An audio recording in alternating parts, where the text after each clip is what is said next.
We had all sorts of craziness today in the NFL. The Minnesota Vikings are 8-1 remarkably, if you look at everything. We had craziness in college football this past Saturday. And if you look ahead to the week, we have a lot of stuff coming up. And we're going to get ready for tonight's show. We're going to have a great show tonight. We have a lot to talk about. And we will start the show right after this.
And a pleasant good evening here, everybody. It is now time for the Scott Manning YouTube Sports Weekend Wrap-Up Show, or the Sunday Sports Machine, I should say. I want to thank all of you guys for being with me here tonight. I apologize for not being here on Friday, but I had another commitment, and I had something come up at the last minute, and so I do apologize for that. I will be back next Friday because, as usual, we have a lot to talk about.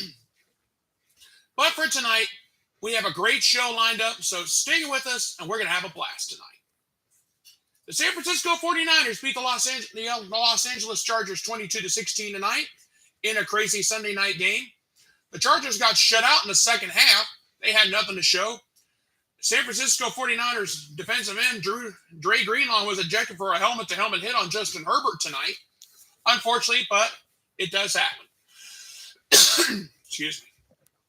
Jimmy Garoppolo tonight, 19-28, 240 yards. Now, he had 5 carries for only 3 yards, but he did have a touchdown in the game.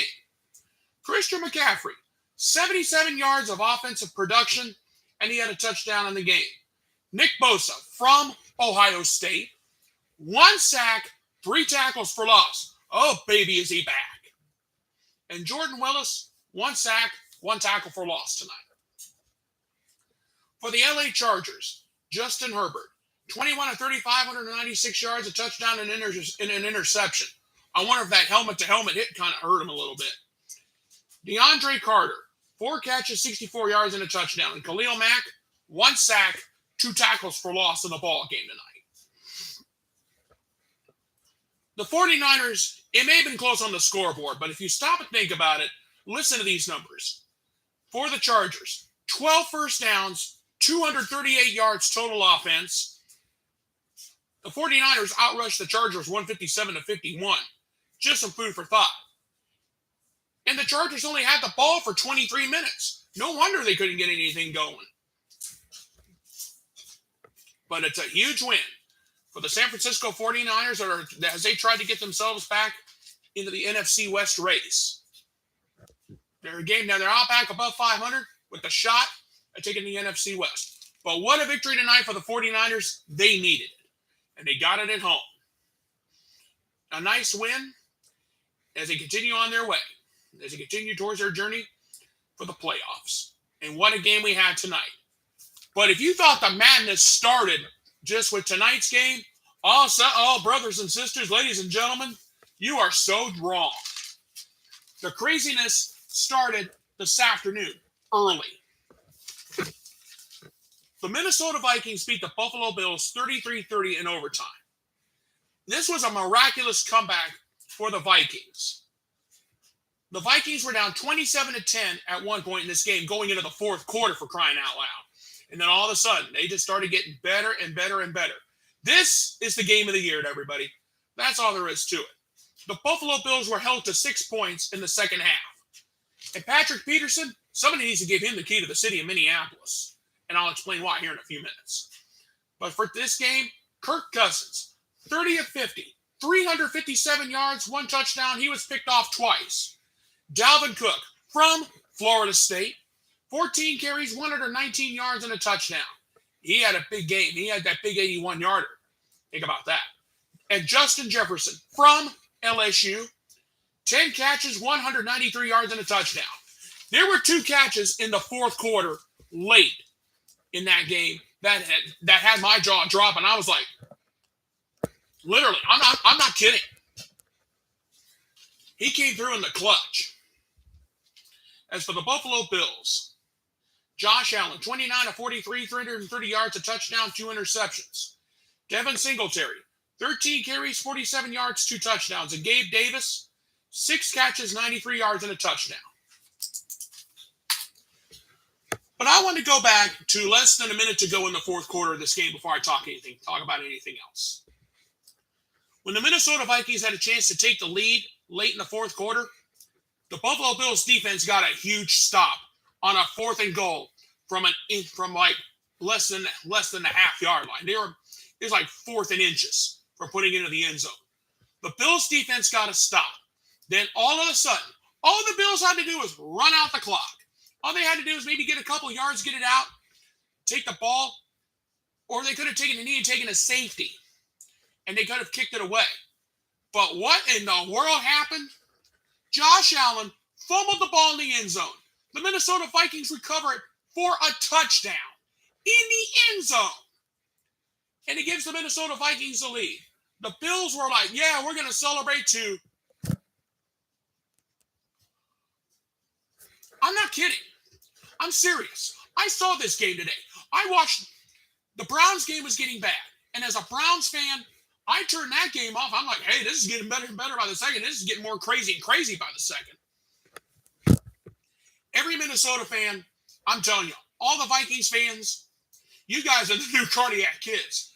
And even, I didn't care who won this game. I really didn't. I shouldn't sound like that. I apologize. However, my heart was skipping a few beats. It's a miracle. If I would have had hair, I'd probably be gray right about now.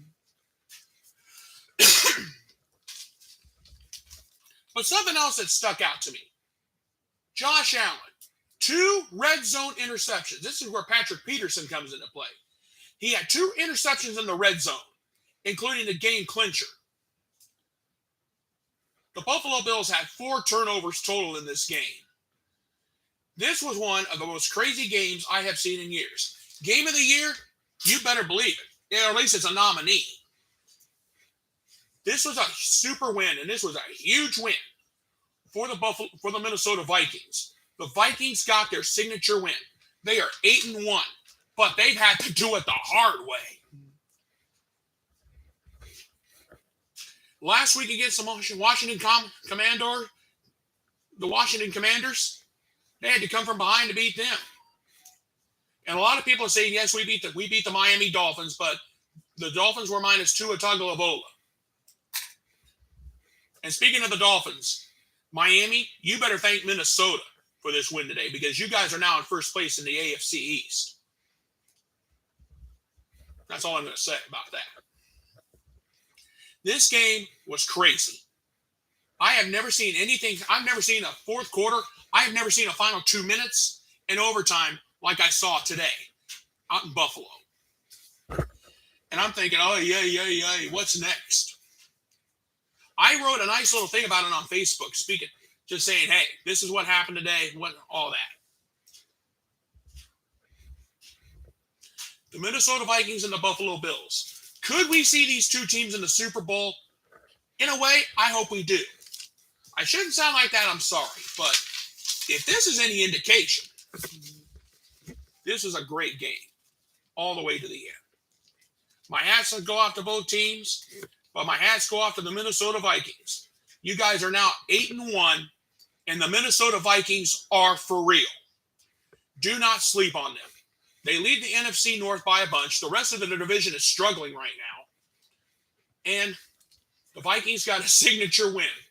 They are 8-1, but I'll tell you what, they've had to do it the hard way. And that's all there is to it. You thought that game was crazy? I got one more for you here on this night. The Dallas Cowboys and the Green Bay Packers. The Packers got the job done today, 31-28. Aaron Rodgers, 14-20, 224 yards, 3 touchdowns. Aaron Jones, what a day for him. 24 carries, 138 yards, and a touchdown. And Christian Watson, 4 catches, 107 yards, and 3 touchdowns. This was another game that was crazy today. For the Dallas Cowboys, Dak Prescott, 27-46, 265 yards, 3 touchdowns, 2 interceptions. Tony Pollard, 22 carries, 115 yards, and a touchdown. And CeeDee Lamb from Alabama, 11 catches, 150 yards, and 2 touchdowns in this game. It took overtime, and it took a field goal for the Packers to get the job done. How in the world did they do it? It was pure luck. I mean, if you stop and think about this for a minute, the Packers, they were under 500. They are struggling. Aaron Rodgers is not trusting his receivers at all right now. Some of the Packer defense is banged up. And they still come out of nowhere to beat the Dallas Cowboys. This was a signature win for the Packers. Okay, they're still 2 games below 500. But this is a huge win. I'm going to say it again. This is a huge win for the Packers. Half of their defense is hurt. Aaron Rodgers, his offense has been struggling. Rodgers has been playing super. He's been playing really good. But think about this. He doesn't trust his receivers much right now. And that's the truth. And I'll tell you what. This was a huge win for the Green Bay Packers. They got it done at Lambeau today. In the freezing cold, as usual. My hats go off to Green Bay. Dallas, you got some work to do. Now that's the NFL portion of this show. We still got some more stuff to talk about. How about some college football? We had some craziness on Saturday. Number 9 Alabama beats number 11 Ole Miss 30-24 in a great game. Will Reichert hit 2 big field goals in the fourth quarter to seal the deal for Bama. Bryce Young, 21-33, 209 yards, 3 touchdowns. He played it right. Ja'Cory Brooks, 4 catches, 61 yards, and a touchdown. Jermaine Burton, 5 catches, 50 yards, and a touchdown. And Cameron Letu, 3 catches, 38 yards, and a touchdown.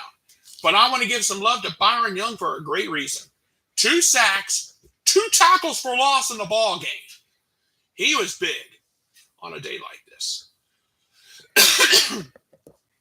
As for Ole Miss, Jackson Dart, 18-31, 212 yards, and a touchdown. Quishon Judkins, 25 carries, 135 yards, 2 touchdowns. Malik Heath, 6 catches, 123 yards for him, and that was it. Jonathan Mingo, 7 catches, 59 yards, and a touchdown. And Otis Reese, 1 sack, 1.5 tackles for loss today in the ball game on Saturday.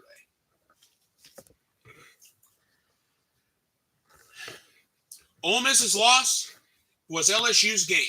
LSU will be playing in the SEC championship game on December 3rd. And I'll address that here in a little bit. But for Alabama, they were reduced to the role of spoiler. They're out of the college football playoff. They're out of the SEC title game. But they were reduced to the role of spoiler. But the right Bama team showed up today. If the right Bama team had showed up against Tennessee and LSU, it would be a whole other story. But it wasn't meant to be Saban's year. Bama had some struggles early. They barely survived Texas A&M. They got beat on the road at Neyland Stadium against Tennessee. There's a few things that went wrong with Bama during the season. But a great win. But this is an excellent win for the Crimson Tide and a rebuilding block. Now they're trying to get in contention for a New Year's 6 poll. That's the big deal right there. That's the best they can do, in my opinion, in the minds of everybody in the country. Great win, a good win for Bama, but it's too little too late, I'm afraid. Next up, number 4 TCU versus number 18 Texas. This was a great game. TCU, they're going to the Big 12 championship game after the 17-10 victory over the Texas Longhorns on Saturday night. Max Duggan, 19 to 29, 124 yards and a touchdown. Kendre Miller, 21 carries, 138 yards and a touchdown. Quentin Johnson, 3 catches, 66 yards and a touchdown. Dylan Horton, 1 sack, 1 tackle for loss in the ball game. He did a great job. Timon Mitchell, 1 sack, 1 tackle for loss in the ball game. As for the Texas Longhorns, the defense showed up and the offense stayed home. Quinn Ewers, 17 to 39, 171 yards and an interception.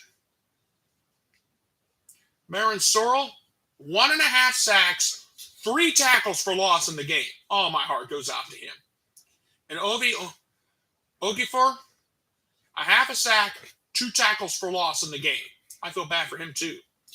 Ryan Watts, 1 sack, 2 tackles for loss. And J.D. Barron, 3.5 tackles for loss. But he also had a 48-yard scoop and score touchdown late in the game, which gave the Longhorns a chance. But in the end, they came up short.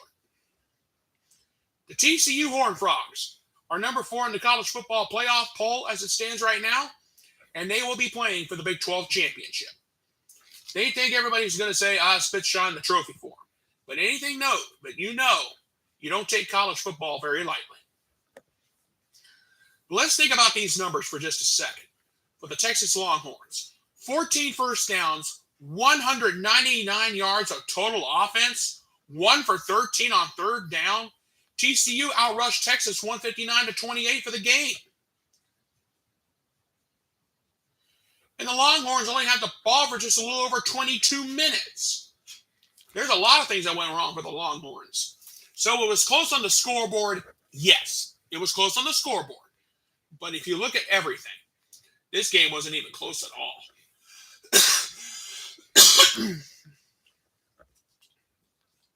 But a big win for the TCU Horned Frogs. Congratulations. You will be playing in the Big 12 championship game. Opponent to be determined. Now we've gone from the SEC to the Big 12. You want some Pac-12 craziness? I got it for you. Number 25 Washington upset number 6 Oregon 37-34 on Saturday night, or should I say in the wee hours of the morning for some of the people in the country.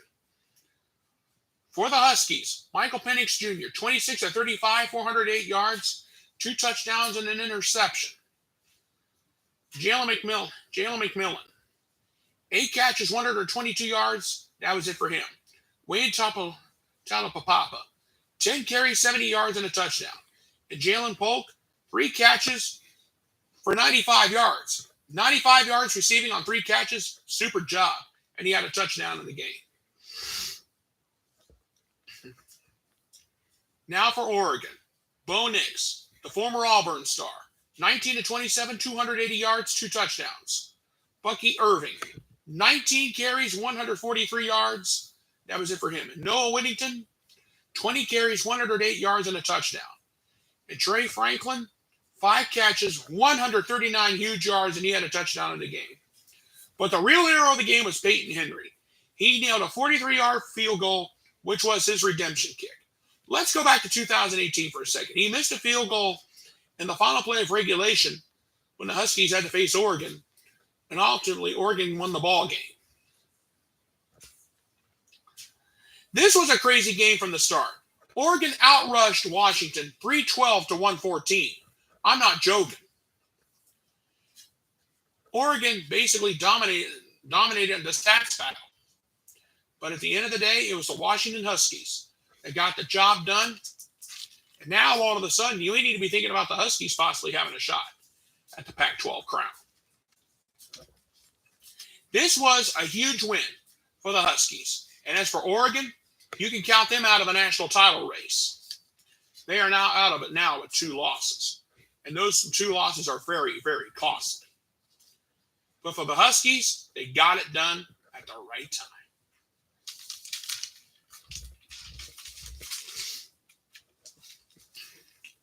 You want some more Pac-12 craziness? This was the game from late last night to the wee hours of Sunday morning. Arizona has stunned the college football world, upsetting number 12 UCLA 34-28. This was a huge game and a huge win for the Arizona football program. Jaden DeLaura, 22 of 28, 315 yards, 2 touchdowns in the game. Michael Wiley, 21 carries, 97 yards, and a touchdown. He also had 6 catches for 46 yards and a touchdown through the air. He had 143 yards total offense, all by himself. Very impressive. Jakale Cowley, 9 catches, 118 yards. That was it for him. And Jalen Harris, 1 sack, 1.5 tackles for loss in the game. They needed every bit of him, believe me. As for UCLA, Dorian Thompson-Robinson, 26 of 39, 245 yards and a touchdown. Zach Charbonnet, 24 carries, 151 yards. He had 3 touchdowns on the ground. Hudson Heberly, 3 catches, 64 yards and a touchdown. And Gabriel Murphy, 1 sack, 1 tackle for loss in the game. And Jay Toya, 1 sack, and he had a tackle for loss himself in this game.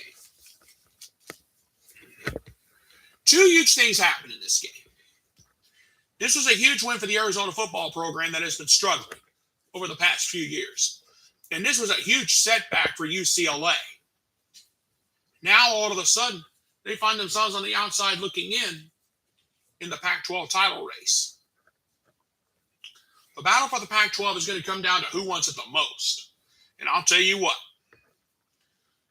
Oregon and UCLA showed me they didn't want it. But Washington showed me a lot. They want that. They want a shot at the Pac-12 crown. 2 huge games on the West Coast produced 2 big wins and 2 huge upsets on a Saturday night. Okay, now let's think about this for a second.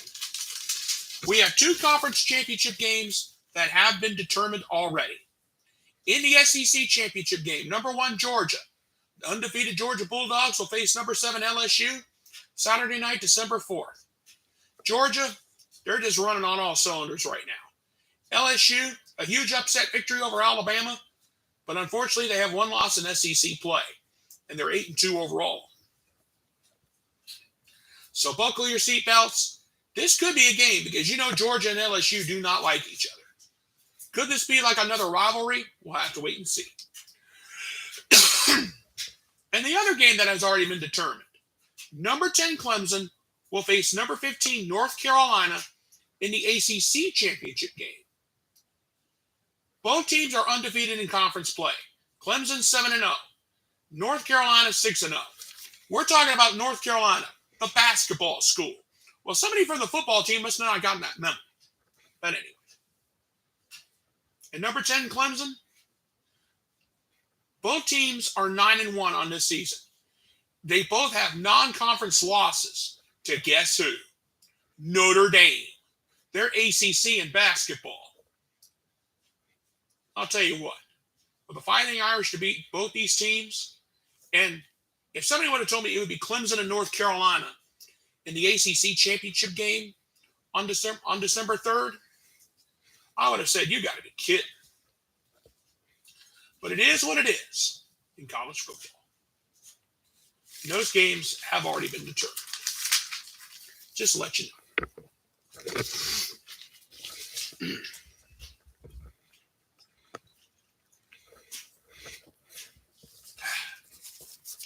All right, everybody.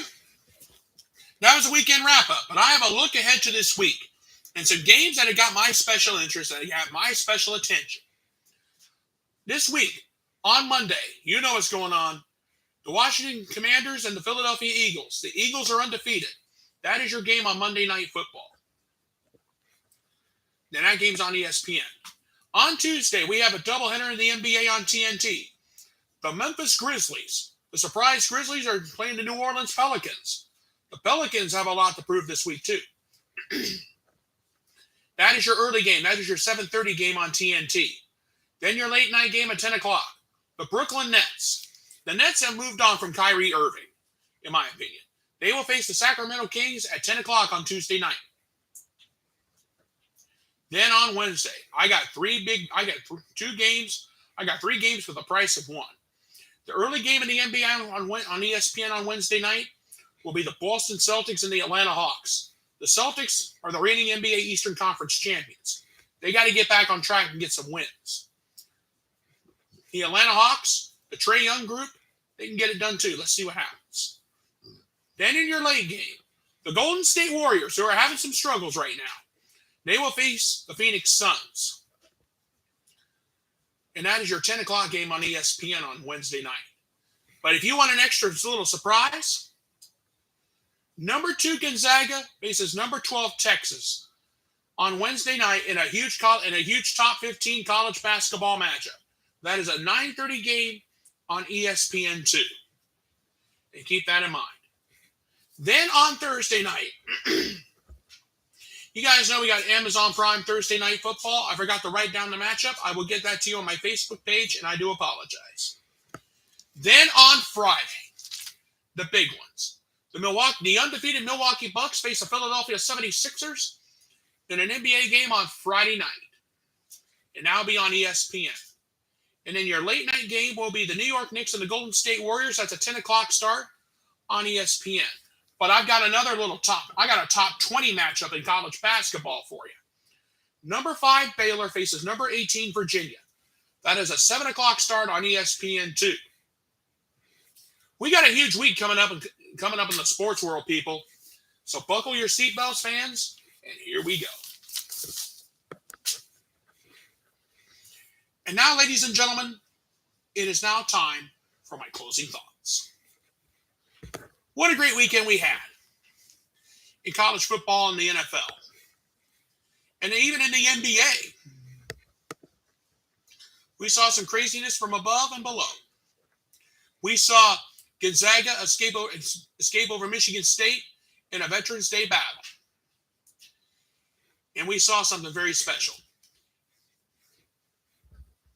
in the Buckeye game. Mayak Bab. He's had knee problems in his career. He's gone through 4 ACL surgeries. But to score a touchdown against Indiana, the Brotherhood of Ohio State showed him a lot of love. And you know what I mean. We saw some craziness in the Southeast Conference, the Big 12 and in the Pac-12 on that Saturday afternoon. And then on Sunday, more craziness that had my head spinning. The weekend is over as we start a new week. And I've given you a little snippet of what to look forward to for this week. And I promise you, this week is going to be a blast. That's all there is to it. And that's all I have to say on this night. Okay, folks, I'm going to go ahead and get on out of here. I want to thank you guys so much for being with me here on this late night. Please go ahead and subscribe to my YouTube channel. My name is Scott Manning, and all you have to do is type my name, scroll down, look for this pretty face, click subscribe, and you will see all the sports shows I have done so far. Thank you guys so much for being with me here on this night. You guys have a great night. Thank you so much for being with me, and God bless. Good night, everybody, and I thank you.